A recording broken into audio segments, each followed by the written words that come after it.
తోపుదుర్తి గ్రామానికి సంబంధించిన మహేశ్వర్ రెడ్డి ఆత్మహత్య కేసులో మా సోదరుడు తోపుదుర్తి రాజశేఖర్ రెడ్డిని అరెస్ట్ చేయడం చాలా దుర్మార్గము.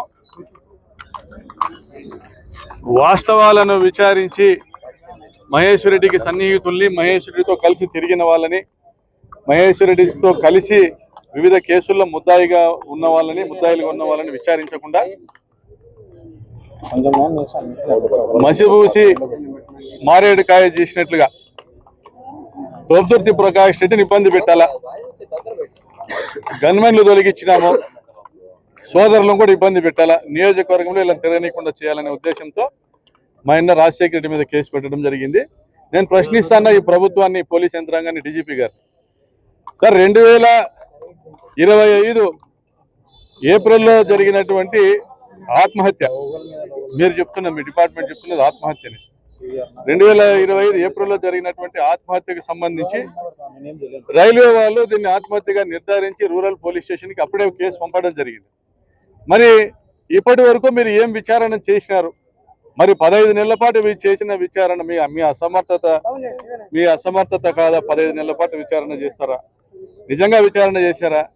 ఈ కేసులో శోధించడానికి ఏది లేదు, ఇది ఆత్మహత్యగా భావించడం వల్లనే సిఐ శేఖర్ను మీరు ట్రాన్స్ఫర్ చేశారనేది ప్రజలు భావిస్తా ఉన్నారు. ఈరోజు కేవలము తోపుదుర్తి రాజశేఖర్ రెడ్డి మీద అక్రమంగా కేసు పెట్టాలనే ఉద్దేశంతోనే ఇది ఇన్ఛార్జ్ సిఐకి అప్పచెప్పి, శ్రీకాంత్ యాదవ్కు అప్పచెప్పి మీరు ఈరోజు మీకు కావలసినట్లుగా కేసులు రాయించుకుంటా ఉన్నారు. ఏ విధంగా రాజశేఖర్ రెడ్డి దీంట్లో ముద్దాయి? ఆ రోజు ఆయన హైదరాబాద్లో ఉన్నాడు. పోనీ రాజశేఖర్ రెడ్డికి ఎక్కడైనా మీకు సంబంధించి ఈ ఇన్వెస్టిగేషన్లు ఎక్కడైనా రాజశేఖర్ రెడ్డి పాత్ర కానీ, రాజశేఖర్ రెడ్డి ఎవరైనా పంపించినాడు కానీ, ప్రేరేపణ, ఆత్మహత్యకు ప్రేరేపణ ఏముంటాయి? అప్పులు ఎక్కువ ఆత్మహత్య చేసుకుంటారు, లవ్ ఫెయిల్యూరే ఆత్మహత్య చేసుకుంటారు. ఇది ఆ పిల్లోడు మహేష్ రెడ్డి చనిపోయే రోజు ఏదైతే సోషల్ మీడియాలో తన చివరి పోస్ట్ పెట్టినాడో, తన గర్ల్ ఫ్రెండ్ ఫోటో పెడుతూ తను చివరి క్షణాల్లో ఉన్నట్టుగా కూడా తెలియజేస్తూ సూసైడ్ చేసుకున్నాడు. మరి ఇది సుసైడే అనేసి అందరూ భావించినప్పుడు ప్రేరేపణ అనేది ఉంటే ఆయనకు ఉన్నటువంటి వ్యక్తిగత కారణాల వల్ల అవుతుంది తప్ప, నేను మా అన్న ఫోన్ చేసినాడు, బెదిరించినాడు కాబట్టి సూసైడ్ చేసుకున్నాడంటే, ఈరోజు ఫోన్లు చేసి బెదిరిస్తానే సూసైడ్లు చేసుకునే పరిస్థితులు ఉన్నాయి అనే పరిస్థితి ఉంటే, ఇతని స్వభావము, ఆ పిల్లోని స్వభావం, 5-6 కేసులు ఉన్నాయి, నేరపూరితమైన స్వభావం ఉంది, మావాడే పిల్లోడు కానీ తప్పుదావ పట్టినాడు. ఇటువంటి పరిస్థితుల్లో ఎవరైనా ఒకరు బెదిరిస్తే సూసైడ్ చేసుకునే పరిస్థితి ఉంటుందా? అతనికి ఉన్న ఇబ్బందుల కారణంగా, అతనికి ఉన్న అప్పులు ఉన్నాయి కట్టుకోవాలని వాళ్ళ నాయన అడిగితే డబ్బులు ఇలా, అప్పటికే 34 లక్షలు అనుకున్న అప్పులన్నీ కట్టినాడు. వాళ్ళ నాయన కూడా ఇబ్బంది పడుతూ అనేక మార్లు మా దగ్గరికి వచ్చినాడు.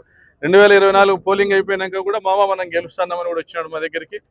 అంతలోనే 6 నెలలకే వాడు మాకు శత్రువు అవుతాడా? కాబట్టి ఇది కూలంకుషంగా విచారణ జరపాలా.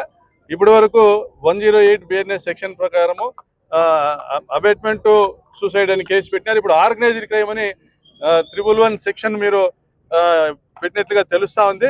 సో మాకు పోలీసుల మీద, అనంతపురం పోలీసుల మీద అనుమానం కలుగుతుంది కాబట్టి సిబిఐ విచారణ చేయాలని కోరుతా ఉన్నాము. మేము